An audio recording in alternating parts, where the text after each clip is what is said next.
जन्म श्लोक संख्या 29 शब्दार्थ अनुवाद भावार्थ श्री श्रीमद भक्तिवेदांत स्वामी श्री प्रभुपाद द्वारा इति राजघ्न उपादिश्य विप्रा जातक कोविदः लब्धा पचितयः सर्वे प्रति जग्मुः स्वकान् गृहान्। शब्दार्थ इति आम राजघ्ने राजा ने उपादिश्य सलाह आपीने विप्रः वेदों में पारंगत व्यक्तिओ जातक कोविदः ज्योतिष में तथा जात संस्कार करवामां निष्णात व्यक्तिओ लब्ध अपचितयः विपुल मेहनताणु मेळवनारा सर्वे तेओ बधा प्रतिजग्मुः पाछा गया स्वकान तेमना पोताना गृहान घरे। अनुवाद आम जेओ निष्णात ज्योतिषी अने जातकर्म संस्कार में निष्णात विप्रो हता तेमणे राजा युधिष्ठिरने बाळकना भविष्य विषे माहिती आपी। पछी विपुल पुरस्कार लईने ते सौ पोतपोताना घरे गया। वेदो भौतिक और आध्यात्मिक बंने प्रकारना ज्ञाननो भंडार है, पण आ ज्ञाननु लक्ष्य आत्म साक्षात्कार है। बीजा शब्दों में कहीए तो वेदों संस्कारी माणसनी दरेक बाबत में मार्गदर्शिका है। मानव जीवन बधा भौतिक दुखोमांथी छूटवानो एक अवसर होवाथी भौतिक जरूरियातो अने आध्यात्मिक मुक्ति बंने बाबत में वेद ज्ञानथी जीवन में योग्य मार्गदर्शन मळे छे। विशिष्ट बुद्धिशाળી वर्गना लोको जेओ खास करीने वेद ज्ञान ने समर्पित थयेला हता तेओ विप्र अथवा वैदिक ज्ञान स्नातक कहवाता हता। वेदों में ज्ञान की विविध शाखाओं है, तेमांनी ज्योतिष शास्त्र और रोग निदान शास्त्र ए बे सामान्य माणसने माटे जरूरी एवी बे महत्वनी शाखाओं है। तेथी सामान्य रीते ब्राह्मणों तरीके ओळखाता बुद्धिशाળી लोकोए समाजना मार्गदर्शन माटे वेदोनी विविध शाखाओं अपनावी लीधी हती। धनुर्वेद विद्या जेवी युद्ध विद्या पण आवा बुद्धिशाળી लोके अपनावी लीधी हती अने विप्रो ज्ञानी आ शाखाओना पण आचार्यो हता, जेम के द्रोणाचार्य कृपाचार्य वगैरह। अहीं वपरायेलो विप्र शब्द महत्वनो छे। विप्रो अने ब्राह्मणों में थोड़ो तफावत है। जे लोग कर्मकांड में निष्णात होय छे ते विप्रो कहेवाय छे। तेओ समाजने जीवननी भौतिक जरूरियातो सिद्ध करवामां मार्गदर्शन आपे छे, ज्यारे ब्राह्मणों आध्यात्मना दिव्य ज्ञान में पारंगत होय छे। ज्ञानना आ विभागने ज्ञानकांड कहे छे अने आनाथी उपर उपासना कांड छे। उपासना कांडनी परिणति भगवान विष्णुनी भक्ति में थाय छे। ब्राह्मणो ज्यारे पूर्णत्व प्राप्त करे छे त्यारे ते वैष्णव कहेवाय छे। पूजाना प्रकारों में विष्णु पूजा श्रेष्ठ छे। उन्नत ब्राह्मणों भगवान प्रेमभरी भक्ति सेवा करनारा वैष्णवने अति प्रिय छे। अने श्रीमद भागवतम के जे भक्ति योगनु विज्ञान है ते वैष्णवने अति प्रिय है। अने तेथी श्रीमद भागवतमनी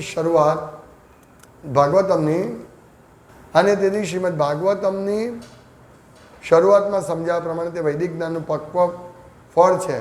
अने कर्मकांड ज्ञानकांड तथा उपासना कांड थी ते उत्कृष्ट विषय है। कर्मकांडना निष्णातों में जातक निष्णात विप्रो सारा ज्योतिषीओ हता। जन्मेला बाळकनु भविष्य मात्र ग्रहोनी काळ गणनाथी तेओ कही शकता हता।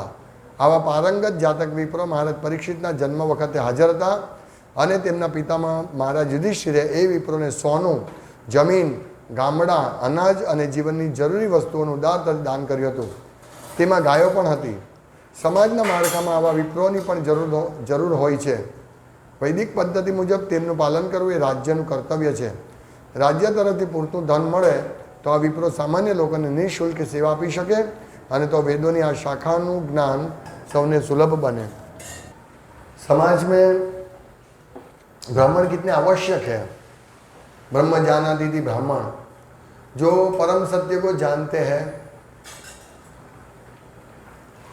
जैसे जनरली ब्राह्मण जो है वो तीन ब्राह्मण में काफ़ी कैटेगरी होती है। जैसे हम बोलते हैं इंजीनियर, तो सिविल इंजीनियर होता है, मैकेनिकल इंजीनियर होता है इत्यादि।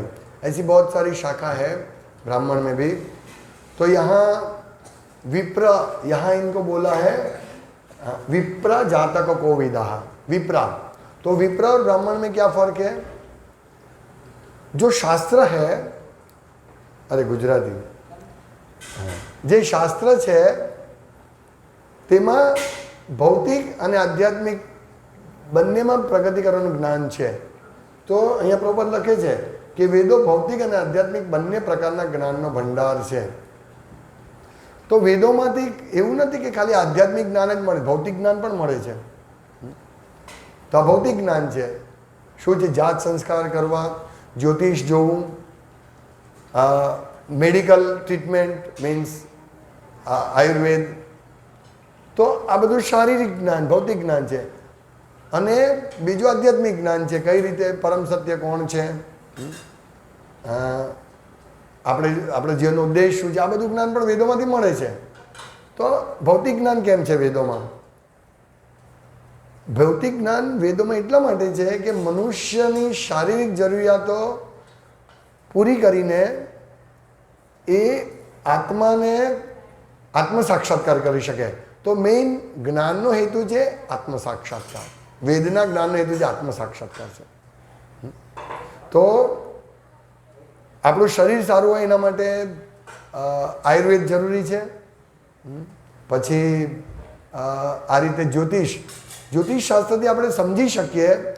પહેલાં શું હતું કે જ્યોતિષને બોલાવીને પૂછવામાં આવતું હતું કે આ બાળક બ્રાહ્મણને લાયક છે કે નહીં, બ્રાહ્મણના ગુણો છે કે નહીં. આજની તારીખમાં પણ આપણે નંદગ્રામમાં જ્યારે બાળકનું ભવિષ્ય નક્કી કરવામાં આવે તો જ્યોતિષને બતાવીએ છીએ આપણે કે આ બાળક બ્રહ્મચારી થવાને લાયક થશે, ક્ષત્રિય છે, ક્ષત્રિય નેચરનો છે કે પછી શુદ્ર નેચરનો છે.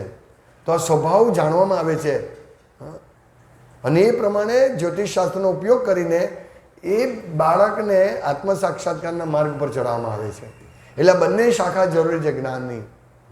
જેમ કે એમાં ધનુર્વિદ્યા, યુદ્ધની ટેકનોલોજી, આ પણ શાસ્ત્રમાં વર્ણન છે.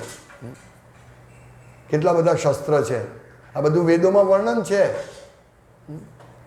ઇવન શાસ્ત્રોમાં એ પણ વર્ણન છે કે વિમાન કેવી રીતે બનાવાય, કયું પતરું લેવાનું, એલ્યુમિનિયમ, કયું બળતણ લેવાનું, કઈ રીતે બનાવવાનું, બધું વર્ણન છે.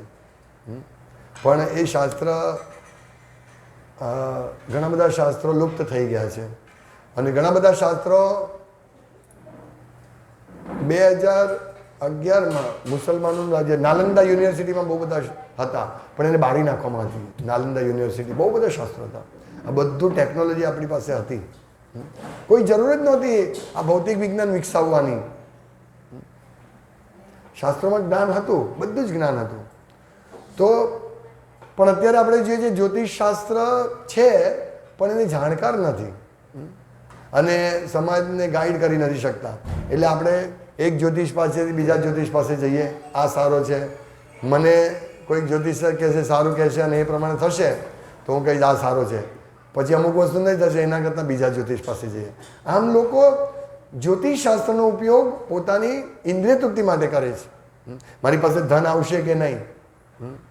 તો વાસ્તવમાં અહીંયા યુધિષ્ઠિર મહારાજે પણ પોતાના પૌત્ર પરીક્ષિત મહારાજનું જ્યોતિષ જોવા માટે કે રાજા જેવો થશે કે નહીં, એનામાં રાજાનો ગુણો છે કે નહીં, એટલે એનું જ્યોતિષને બતાવ્યું. અને બીજી ઇમ્પોર્ટન્ટ વસ્તુ છે કે જ્યોતિષ શાસ્ત્ર, વેદશાસ્ત્રમાં પારંગત હોય એની વિદ્યામાં, જ્યોતિષ વિદ્યામાં, તો એના માટે એને પાલન પોષણની ચિંતા નહીં કરવી જોઈએ. રાજ્ય એને સુવિધા પૂરી પાડવી છે. આજે આપણે જોઈએ છે કે જ્યોતિષનું બોર્ડ ₹251 આપો અને જ્યોતિષ તમારું જોવામાં આવશે. તો આ રીતે એક બિઝનેસ બનાવી દીધો છે. નો ડાઉટ કલયુગના પ્રભાવને કારણે આ જ્ઞાન લુપ્ત થઈ ગયા છે, આ જ્ઞાનને જાણકારો લુપ્ત થઈ ગયા છે. કારણ કે કળિયુગમાં આવા શાસ્ત્રને કોઈ પ્રોત્સાહન આપવામાં નથી આવતું રાજ્ય દ્વારા. અને ખાલી ભૌતિક વિજ્ઞાન, ભૌતિક ઇન્દ્રિય તૃપ્તિ માટે જ આનો લાભ લેવામાં આવી રહ્યો છે. તો એ બહુ એકચ્યુઅલી જ્યોતિષશાસ્ત્રનો ઉપયોગ, ઓકે મારી પાસે ધન આવશે તો એ ધનને ભગવાનની સામે કેવી રીતે લગાડી શકું, મારે મારા પુત્રનું ભવિષ્ય જોઈને આપણે અત્યારે શું બતાવ્યા છે કે મારો દીકરો એન્જિનિયર બનશે કે ડૉક્ટર બનશે એ જ જણાવો હે ને. જ્યોતિષ શાસ્ત્રના ઉપયોગ છે. મારે શું કરવું કે જેથી મારી પાસે પૈસા હોય. એટલે લોકો જ્યોતિષથી વધારે આગળ જઈ જ નથી શકતા. મીન્સ ખાલી જાણીને ઇન્દ્રિય તૃપ્તિથી વધારે આગળ નથી જઈ શકતા. વધુમાં વધુ શું કરશે? વિપ્રો પાસે જશે અને કર્મકાંડ કરાવશે. ઓકે, મારા જીવનમાં સમસ્યા છે, મારે શું કરવાનું? એકચ્યુઅલી કર્મકાંડ પણ આ જ શારીરિક ચિંતાઓ પૂરતું જ રહી ગયું છે. એટલે કર્મકાંડ, જ્ઞાનકાંડ, ઉપાસનાકાંડ અને એની ઉપર છે ભક્તિ. આ ત્રણની ઉપર ભક્તિ છે. તો અહીંયા આ મહત્વની વસ્તુ શરીરને સારું રીતે રાખવા માટે જ્યોતિષશાસ્ત્ર, ધનુર્વિદ્યા ક્ષત્રિયો માટે અને આપણે આયુર્વેદ વિદ્યા આ જરૂરી છે. પણ લોકો એનો મિસયુઝ કરે છે. બસ શરીર આનો ઉપયોગ કરીને શારીરિક જરીએ સંતોષે છે, પણ મેઇન આત્મ સાક્ષાત્કાર માટે શું એ કોઈ પ્રયાસ નથી કરતું. કોઈ વ્યક્તિ તકલીફમાં હશે, જ્યોતિષમાં જશે, પછી કહે છે મને ઉપાય બતાવો, મારા તકલીફ છે તો ઉપાય બતાવો. તો કર્મકાંડ બતાવશે, રાઈટ? તો કર્મકાંડ બતાવીને કર્મકાંડ કરશે, એને લાભ થશે, પણ ભગવાનની ભક્તિ માટે કોઈ માર્ગદર્શન નહીં. લોકો આવશે, યજ્ઞ કરાવશે, કર્મકાંડ કરાવશે અને પછી ફિનિશ. તો કર્મકાંડથી ઉપર નથી આગળ વધતા. તો આમાં લખ્યું છે કે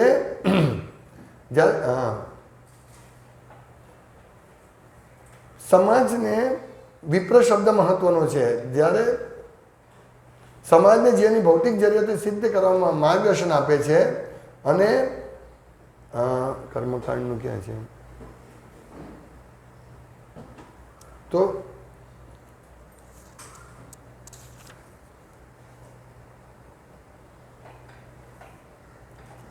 કર્મકાંડ મીન્સ આટલું કર્મ કરો કે જેથી તમને સ્વર્ગની પ્રાપ્તિ થશે, તમને ધન પ્રાપ્ત થશે, તમે આટલું યજ્ઞ કરાવો. અને કર્મકાંડ કહે. હેતુ સહેતુ, હેતુ સહિત હેતુ છે ભૌતિક. સહેતુ મીન્સ ભૌતિક ઈચ્છા માટે આપણે કોઈ યજ્ઞ કરાવીએ છીએ, કોઈ વ્રત કરીએ છીએ, તો આ કર્મકાંડ કહેવાય. એનો હેતુ છે મારે સ્વર્ગ પ્રાપ્તિ માટે હું યજ્ઞ કરું છું. તો આની ઉપર છે જ્ઞાનકાંડ. તો જ્ઞાન શું છે? જ્યારે બ્રાહ્મણો આધ્યાત્મિક દિવ્ય જ્ઞાનમાં પારંગત હોય છે ત્યારે આ જ્ઞાનના વિભાગને જ્ઞાનકાંડ કહેવાય. આધ્યાત્મિક જ્ઞાન. તો અહીંયાથી આધ્યાત્મિક શરૂ થાય છે જ્ઞાનથી. અને ત્યાર પછી ઉપાસના કાંડ. તો શ્રીમદ ભાગવતમ જે આપણે અહીંયા વાંચી રહ્યા છીએ, તો એમાં શું કહે છે? ધર્મો પ્રોજિત કૈતવો અત્ર પરમો નિર્મત્સરાણામ સતામ. ભાગવતમમાંથી આ બધું જે કર્મકાંડ, જ્ઞાનકાંડ, ઉપાસના કાંડ શું છે એની ઉપર, એનાથી પણ ઉપરનો ઉત્કૃષ્ટ વિષય શ્રીમદ ભાગવતમમાં સમજાવ્યો છે. અને એ છે આત્મ સાક્ષાત્કાર. અહીંયા પ્રભુપાદ લખે છે શ્રીમદ ભાગવતમની શરૂઆતમાં સમજાવ્યા પ્રમાણે તે વૈદિક જ્ઞાનનું પરિપક્વ ફળ છે. અને કર્મકાંડ, જ્ઞાનકાંડ તથા ઉપાસના કાંડ છે તે ઉત્કૃષ્ટ વિષય છે. લોકો આનાથી ઉપર જતા જ નથી. લોકો ઇન્ક્વાયરી જ નથી કરતા. હા, કર્મકાંડ, જ્ઞાનકાંડ, ઉપાસના કાંડ આ બધી વિધિ કરીને આત્મ સાક્ષાત્કાર, આત્મા શું છે, ભગવાન શું છે, આપણા જીવનનો ઉદ્દેશ શું છે, એની કોઈ ઇન્ક્વાયરી નથી કરવામાં આવતી. બસ મારા જીવનમાં દુઃખો છે, એ દુઃખોને દૂર કેવી રીતે કરવા. પણ ખાલી આ શારીરિક, આ અત્યારે મનુષ્ય જીવન મળ્યું છે એના જ દુઃખો દૂર કરવા માટે લોકો તલપાપડ છે. પણ આત્મા આ પિંજરામાં બંધાયેલો છે, આ ભૌતિક જગતમાં જન્મ મૃત્યુના ચક્રમાં ફસાયો છે. તેમાંથી બહાર કેવી રીતે નીકળવું એની કોઈને પડી નથી. ટેમ્પરરી દુઃખો, મને પૈસાની સમસ્યા છે, મને શરીરની સમસ્યા છે, પુત્રની સમસ્યા છે, આ સમસ્યા, તે સમસ્યા, પણ મને જન્મ મૃત્યુની સમસ્યા છે એ તો કોઈ વિચારતું જ નથી. આપણને થોડું દુઃખ પડ્યું, આપણે જ્યોતિષ પાસે કર્મકાંડ કરાવ્યું, દુઃખ દૂર થઈ ગયું, પણ પછી આપણે મરવાનું છે એ દુઃખ તો કોઈ વિચારતું જ નથી. એટલે ઉપવાસ આ બધાથી ઉપર જઈને જ્ઞાનકાંડમાં જવું છે કે નહીં, આધ્યાત્મિક. અહમ બ્રહ્માસ્મિ, હું બ્રહ્મ છું, હું આત્મા છું. હા, હું કેમ આ જન્મ મૃત્યુમાં ફસ્યા છું? કેમ મારે મરવું પડશે? મારી પાસે કરોડો રૂપિયા છે, મારે કેમ મરવું પડશે? આ બુદ્ધિ નથી. તો જ્ઞાનકાંડથી શરૂઆત થાય છે આત્મ સાક્ષાત્કાર માટે, અને પછી ઉપાસના કાંડ. પણ આ બધાથી ઉત્કૃષ્ટ જ્ઞાન શું છે? ભક્તિ. અને એ ભક્તિને શ્રીમદ ભાગવતમમાં સમજાવવામાં આવી છે, આપણે સમજવું છે.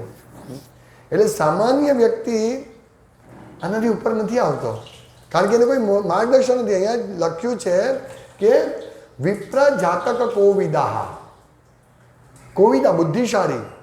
આ બધા જાત કર્મો કરવામાં બુદ્ધિશાળી. એટલે બાળકનું જાત કર્મ સંસ્કાર કેમ કરે? જન્મે એટલે બાળક જ્યારે નાળ કપાય બાળકની, ત્યારે એના જાત સંસ્કાર કરો, જાત કર્મ સંસ્કાર. આજે તો શું થાય છે? બાળક જન્મે એટલે એને એન્ટીસેપ્ટિક જંતુનાશક દવાથી એને એ કરવામાં આવે. પણ શાસ્ત્રમાં એને હળદરનો લેપ, આ બધા જાત સંસ્કાર કરવામાં આવે છે એના, આ રીતે, કે જેથી આ બધું એન્ટીસેપ્ટિક થઈ જાય. પણ અત્યારે ખાલી એન્ટીસેપ્ટિક બોડી કરી દેશે, પણ એના આત્મા માટે શું? આ બધી વસ્તુનો અભાવ છે, આ બધી વસ્તુ લુપ્ત થઈ ગઈ છે. એટલે એને કારણે આજે સંસારમાં અવ્યવસ્થા છે. કોઈને નોલેજ નથી આત્મ સાક્ષાત્કાર એટલે શું. પણ શ્રીમદ ભાગવતમ એ ઉત્કૃષ્ટ વિષય છે. એનું વર્ણન છે કે જે વિષયથી આ બધા સંસ્કારોની ઉપર જન્મ મૃત્યુમાંથી કેવી રીતે છૂટવું, અને એનાથી પણ ઉપર પરમ આનંદ કેવી રીતે પ્રાપ્ત કરવો, પરમ સત્ય કોણ છે અને પરમ સત્ય સાથે કેવી રીતે જોડાવવું જોઈએ, એના વિશેનું ભાગવતમાં વર્ણન છે. તો કર્મકાંડના નિષ્ણાંત જે જાત નિષ્ણાંત વિપ્રો જે છે, કર્મકાંડના નિષ્ણાંતોમાં જાતક નિષ્ણાંત વિપ્રો એ જ્યોતિષીઓ હતા, સારા જ્યોતિષીઓ હતા. અને આ બધાને યુધિષ્ઠિર મહારાજે પૂરતું દાન આપ્યું હતું. આપણે ચર્ચા કરી ગયા હતા કે શું શું દાન આપ્યું હતું. ગામો, જમીન, પછી સોનું, ગાયો, કેટલું બધું દાન આપ્યું હતું. હા, ભલે કર્મકાંડના વિપ્રો હતા, કર્મકાંડ કરાવતા હતા, જાત સંસ્કાર કરાવતા હતા, પણ શું શું આપ્યું જુઓ તમે. યુધિષ્ઠિર વિપ્રો સોનું, જમીન, ગામડા, અનાજ અને જીવનની જરૂરી વસ્તુનું ઉદાર થતી દાન કર્યું હતું. આજે કોણ દાન કરે છે? નક્કી કરે, જ્યોતિષને પણ નક્કી કરે હું તો કેટલા રૂપિયા આપવાના. એટલે જ્યોતિષ પણ બિચારા શું કરે? એ ફી રાખે કે 100 રૂપિયા ફી, 250 રૂપિયા ફી, 500 રૂપિયા ફી, અને એમાં 90% લોહી ભાગવું હોય. બહુ ઓછા એવા જ્યોતિષો હોય કે જે ફી નથી માંગતા અને લોકો આપે છે એને. મને યાદ છે અમારા જ્યારે આજથી 10-15 વર્ષ પહેલાં એક જ્યોતિષ આવતા હતા, બહુ સચોટ ભવિષ્યવાણી કરતા હતા, બધું કહેતા હતા, સચોટ કહેતા હતા. પણ એને પૈસાની એ નહોતી, તમે જે આપો તે 5 રૂપિયા આપો, 2 રૂપિયા આપો કે 500 રૂપિયા આપો, ખુશીથી લઈ લેતા હતા. એ રીતના બ્રાહ્મણ કદી માગતા નથી. અને આપણી જવાબદારી છે કે આપણે એને પૂરતું આપવું જોઈએ. 100 રૂપિયા નહીં, 5000 રૂપિયા આપવા જોઈએ કે લો ભાઈ તમે મને બહુ સારું માર્ગદર્શન આપ્યું. એટલે આવા જ્યારે વિપ્રો હોય તો એ વિપ્રોને ચિંતા નહીં, હો મને મારી જરૂરિયાત પૂરી પડે છે તો હું લોકોની નિઃશુલ્ક જ્ઞાન આપું. આમાં પ્રભુપાદ લખે છે કે રાજ્ય તરફથી પૂરતું ધન મળે તો આ વિપ્રો સામાન્ય લોકોને નિઃશુલ્ક સેવા આપી શકે. પણ અત્યારે કેવું છે, બહુ મોટા લોકો હોય જાણે કે આ તો હવે બહુ મોટું દાન આપશે, બહુ મોટી પૈસા 5-10 હજાર રૂપિયા આપશે એટલે એના માટે વિશેષ. પણ કોઈ ગરીબ આવશે તો એને નહીં, ભાઈ તારી પાસે પૈસા છે નહીં તો હું જ્યોતિષ તારું જ્યોતિષ નહીં જોઉં. હા, આવું થઈ ગયું છે. એમાં જ્યોતિષનો પણ વાંક નથી, કારણ કે એને પણ સંસાર ચલાવવાનો છે. તો વ્યક્તિએ સામેથી રાજ્યની વ્યવસ્થા એવી હોવી જોઈએ કે કોઈ બ્રાહ્મણ ભૂખ્યો નહીં રહેવો જોઈએ, એને બીજું કોઈ કામ નહીં, એને આ જ બધા કર્મકાંડ, જ્ઞાનકાંડ, ઉપાસના કાંડ, અને પછી જ્યારે આ બધામાં એક્સપર્ટ બને છે અને જ્યારે વિષ્ણુની પૂજા કરે છે બ્રાહ્મણ, તે વૈષ્ણવ કહેવાય. અત્યારે મોટા ભાગના બ્રાહ્મણો શિવજીની અને કાલીની પૂજા કરે, મોટા ભાગના બ્રાહ્મણો.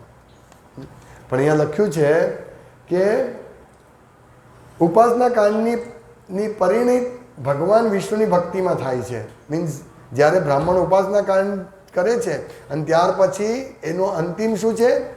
વિષ્ણુ સેવા, વિષ્ણુ સેવા, રામ સેવા. તો બ્રાહ્મણો જ્યારે પૂર્ણત્વ પ્રાપ્ત કરે છે ત્યારે તે વૈષ્ણવો કહેવાય છે.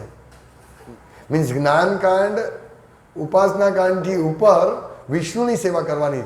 પણ અત્યારે આપણે જોઈએ છીએ કે મોટા ભાગના બ્રાહ્મણો કાં તો કાલીના પૂજક હોય ક્યાં શિવજીના પૂજક હોય. અને એ લોકો એમ જ બ્રાહ્મણ એટલે શિવજીના પૂજક. કારણ કે એવું માને છે કે શિવજી પરમેશ્વર છે. યસ, શિવજી પરમેશ્વર છે, પણ આ ભૌતિક જગતના અને આખા ભૌતિક અને આધ્યાત્મિક જગતના પરમેશ્વર છે ઈશ્વર પરમ કૃષ્ણ. એ જાણતા નથી. અને ધીમે ધીમે જે બ્રાહ્મણ આ વસ્તુ જાણે છે કે અને વિષ્ણુની સેવામાં લાગે છે તે બ્રાહ્મણ સર્વોચ્ચ બ્રાહ્મણ છે. અને જ્યારે વિષ્ણુની સેવા કરે છે, વિષ્ણુનો ભક્ત બને છે, કૃષ્ણ ભક્ત બને છે, ત્યારે વૈષ્ણવ કહેવાય. મીન્સ વૈષ્ણવ એ બ્રાહ્મણ હોય છે. આના પરથી એ થાય છે. તો સમાજમાં આત્મ સાક્ષાત્કારનું જે પાસું છે તેનો અભાવ છે. આપણા નેતાઓ, આપણા વડીલો, સમાજના આગેવાનો, પોલિટિકલ નેતાઓ, રાજકીય, સામાજિક, આર્થિક નેતાઓ, એમની પાસે નોલેજ જ નથી કે વેદોનો હેતુ, કર્મકાંડ, જ્ઞાનકાંડ, ઉપાસના કાંડનો અલ્ટિમેટ હેતુ, શાસ્ત્રોનો અલ્ટિમેટ હેતુ શું છે? આત્મ સાક્ષાત્કાર અને આત્માને જન્મ મૃત્યુના ચક્રમાંથી બચાવવું. આનું અજ્ઞાન હોવાને કારણે, આનો અભાવ હોવાને કારણે, આ જ્ઞાન, આ વસ્તુને જાણકારી નહીં હોવાને કારણે લોકો મિસગાઈડ થાય છે. અને લોકો માત્ર પોતાની શારીરિક જરૂરિયાતો, મારી પાસે રોટી, કપડાં, મકાન માટે જ બસ, એનાથી ઉપર આત્મા સાક્ષાત્કાર માટે કોઈ પ્રયાસ નથી કરતું. મારી પાસે સારી ગાડી આવી જાય, હા બસ એના માટે હું ધર્મ આચરણ કરું.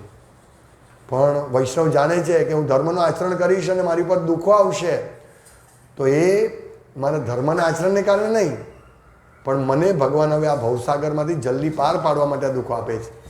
હા, પણ જ્યારે આપણે નિમ્ન લેવલ પર હોઈએ, આત્મા શારીરિક લેવલ પર હોઈએ, ત્યારે આપણી પર દુઃખ આવે તો આપણે સમજીએ આ બધું ઉપાસના કાંડ, કર્મકાંડ બધું ખોટું છે. હવે મારે બધું છોડી દઉં, ભગવાન કોઈ નથી, અને પછી એ નાસ્તિક બની જાય છે. એટલે આ ડેન્જર છે. એટલા માટે ભાગવતમ, શ્રીમદ ભગવદ્ ગીતા ધ્યાનથી સમજવું છે અને એનું પાલન કરવું છે. હરે કૃષ્ણ. શ્રીમદ ભાગવતમ કી જાય, શીલ પ્રભુપાદ કી જાય. ગૌર પ્રેમાનંદે.